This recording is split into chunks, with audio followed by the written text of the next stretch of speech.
Hello everyone, आप सभी का स्वागत है हमारे चैनल रफ किताब में। हमारा आज का टॉपिक है average speed in different cases. Average speed का मतलब आप सभी को पता होगा कि एवरेज स्पीड क्या होता है। Average speed is equals to total distance cover upon total time taken.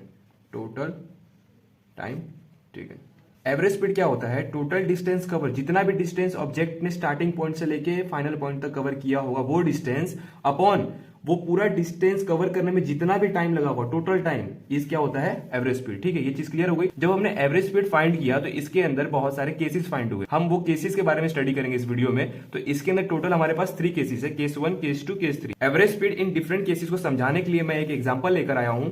इस एग्जांपल की हेल्प से आपको मैं समझाऊंगा कि average speed in different cases कैसे जनरेट हुआ। ठीक है, फॉर एग्जांपल यहाँ पर एक बाइक राइडर है। ठीक है, यहाँ से बाइक राइडर अपनी जर्नी स्टार्ट करेगा और इस पॉइंट पे आके अपनी बाइक राइडर जर्नी एंड करेगा। ठीक है, यहाँ पर आप देख सकते हो कि इस पॉइंट से लेके इस पॉइंट तक इसने जो डिस्टेंस कवर किया उसको हमने S1 दिया। ठीक है, S1 डिस्टेंस इसने इस पॉइंट से इस पॉइंट तक कवर किया और इस पॉइंट से लेके इस पॉइंट तक इसने डिस्टेंस S2 कवर किया। ये दोनों डिस्टेंस अलग अलग है। ठीक है, और यहाँ पे इस पॉइंट से लेके इस पॉइंट S3 कवर किया। इस तरीके से इसने पूरा SN तक डिस्टेंस इसने कवर किया। ठीक है, और S1 डिस्टेंस कवर करने में इसको टाइम जो लगा उसे हमने कहा T1 और S2 डिस्टेंस कवर करने में जो टाइम लगा उसे हमने कहा T2 और सेम एज इट इज ये लास्ट तक जाएगा TN। SN डिस्टेंस जो इसका लास्ट डिस्टेंस होगा वो कवर करने में इसने टाइम लिया TN। ठीक है, S1 डिस्टेंस जब ये कवर कर रहा था तो इसकी जो स्पीड थी वो थी V1। V1 स्पीड कहां से कहां तक है? ये पॉइंट से लेके इस पॉइंट तक इसकी स्पीड क्या है? V1।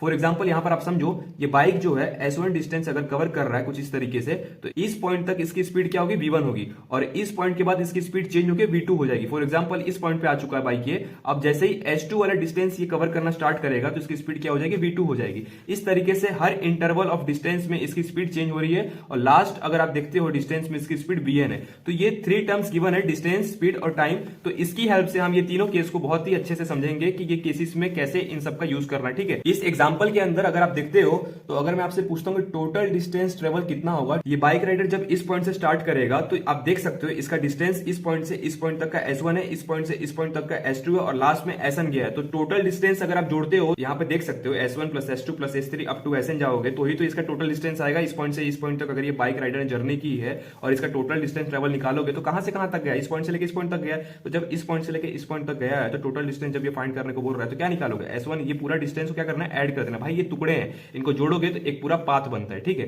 तो यहां पे मैं क्या लिख सकता हूं? S1 plus S2 plus S3 plus S4 up two plus SN। ठीक है, ये डिस्टेंस इसने ट्रेवल किया। ओके, अगर मैं आपसे पूछता हूं कि टोटल टाइम ट्रेवल कितना होगा? टोटल टाइम ट्रेवल मतलब इस बाइक राइडर को इस पॉइंट से लेके इस पॉइंट तक पहुंचने में कितना टाइम लगा। ठीक है, तो ये जो टाइम दिया हुआ है T1 plus T2 plus T3 up to TN, इन सबको ऐड करोगे तो जो टाइम आएगा वो क्या होगा? Total time travel. तो मैं इसको किस तरीके से लिख सकता हूं? T1 plus T2 plus T3 plus T4 up to TN। ठीक है, आप सभी को मालूम होगा कि टाइम का एक और फॉर्मूला आता है। टाइम इज इक्वल टू क्या लिख सकते हैं? Time is equal to distance upon speed लिख सकते हैं ना इसको, क्या दिक्कत है? तो मैं क्या कर रहा हूं, यहाँ पे टाइम को चेंज कर रहा हूं डिस्टेंस अपॉन स्पीड में। इस पॉइंट से लेके इस पॉइंट तक का जो टाइम लग रहा है वो T1 है और जो डिस्टेंस है वो क्या है? S1 है। इस पॉइंट से लेके इस पॉइंट तक इसकी स्पीड क्या है? V1। तो मैं क्या लिख सकता हूँ? देखो यहाँ पे टाइम इज इक्वल टू क्या है? Distance upon speed. तो डिस्टेंस क्या है? S1 लिख सकता हूँ ना, S1। और इसकी स्पीड क्या थी जब उसने S1 डिस्टेंस कवर किया? वो क्या है? V1। देख सकते हो ना, यहाँ पे V1 है। ऐसे ही T2 का देखो, T2 है तो S2 डिस्टेंस इसने कवर किया है और इसका जो स्पीड है वो V2। वैसे T3 है तो क्या लिख सकता हूँ? S3 डिवाइड बाई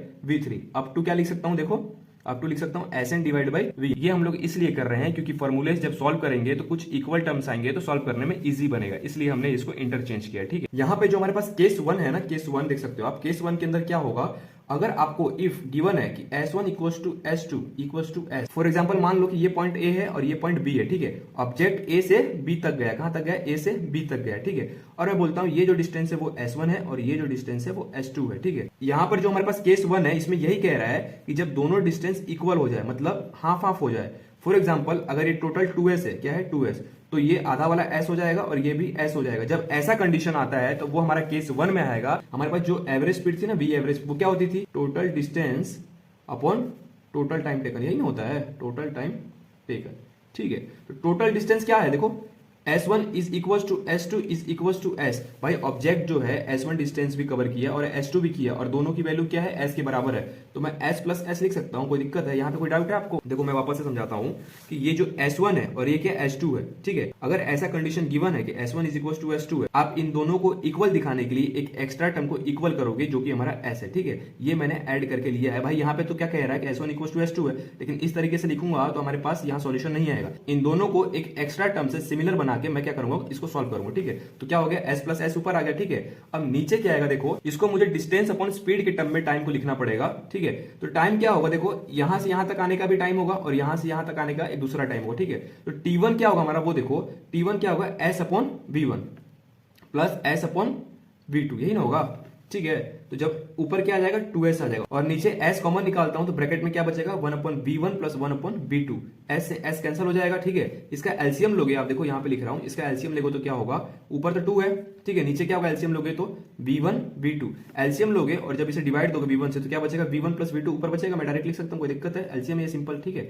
अब ये चीज ऊपर जाती है तो रिवर्स हो जाती है, तो मतलब 2V1 V2 upon V1 plus V2, ये केस है हमारा। इस वाले फॉर्मूले का यूज कब करना है वो मैं आपको बता देता हूं। जब आपको ऐसा गिवन होगा कि डिस्टेंस इक्वल है और स्पीड गिवन होगी कि V1 V2 स्पीड है लेकिन डिस्टेंस दोनों का सेम होगा, तो फॉर्मूला आप ये यूज करोगे याद। अगर आपको याद नहीं करना है तो इस तरीके से डिराइव करना सीख जाओ कि अगर आपको स्पीड दिया हुआ है, डिस्टेंस दिया हुआ है, तो किस तरीके से आपको ये फॉर्मूला लाना है। ये डिराइवेशन बहुत ही सिंपल है, बहुत ही ईजी है, बस आपको कंडीशंस याद रखने तो आप इजीली ये फॉर्मूला निकाल लोगे, ठीक है। ये चीज क्लियर हो गई।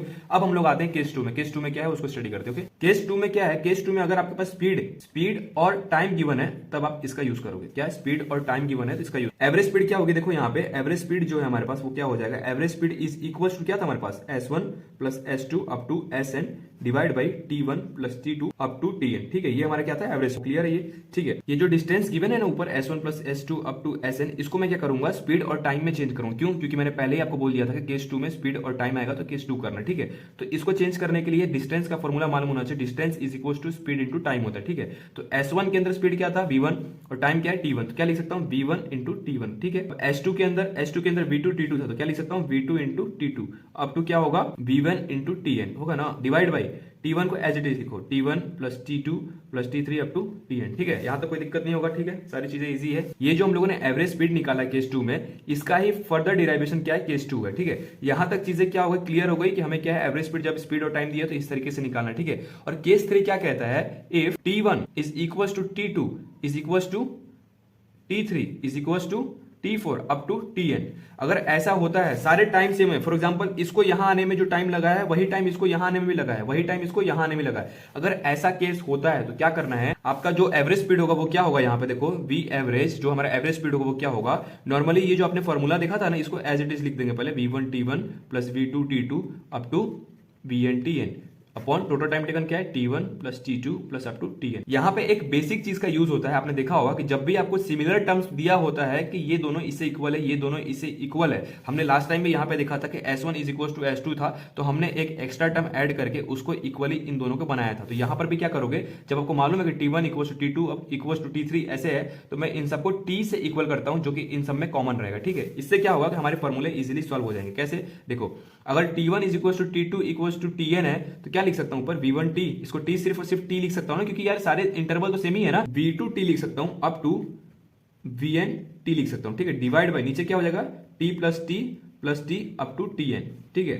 तो ऊपर T कॉमन निकाल लूं मैं तो क्या बचेगा, V1 plus V2 up to Vn, ठीक है। और नीचे क्या बचेगा, आपको मालूम है कि Tn है, मतलब n टाइम्स T है, तो क्या लिख सकता हूं, T n टाइम्स है तो क्या nt लिख सकता हूं, यहाँ पे कोई दिक्कत है, तो T से T कैंसिल हो गया, तो यहाँ पे क्या आया, क्या आ जाएगा, एवरेज स्पीड आएगा, ठीक है। हमारे पास जो ये एवरेज स्पीड आया है ना, ये बहुत इंपॉर्टेंट है, इस पे बहुत सारे क्वेश्चंस बनते हैं। आप सभी को मैंने एक चीज सिखाई थी लास्ट वीडियो में, अगर आपका मोशन यूनिफॉर्म है तो जो हमारा एवरेज वेलोसिटी आ रहा था वो क्या आ रहा था, initial velocity plus final velocity divide by 2 कर रहे थे, यही आ रहा था ना, याद होगा आपको कि जब हमारा मोशन यूनिफॉर्म था तो ऐसा क्यों कर रहे थे। यूनिफॉर्म मोशन का मतलब क्या होता है, equally distance cover by an object in equally interval of time. Equally interval of time जो आपने सुना लास्ट में, उसका मतलब क्या होता है, टाइम का इंटरवल क्या है, सेम है, T1 is equal to T2 is equal to T3, और ये सारे क्या है, इंटरवल सेम है। तो ये वाला केस आ गया ना भाई, इंटरवल सेम है ना इसके अंदर, इसीलिए ये वो वाला केस यहीं से आया था। उसके अंदर क्या थे, 2 वेलोसिटी थे, इनिशियल और फाइनल, तो जब 2 वेलोसिटी थे तो नीचे क्या आएगा, नंबर ऑफ वेलोसिटी कितने हैं, 2, और नीचे 2 से डिवाइड कर दो। जो हमारे ये वाला वेलोसिटी हमने सीखा था ना, वो यहीं से आया था, इसीलिए मैंने सोचा कि ये जो average speed in different cases है,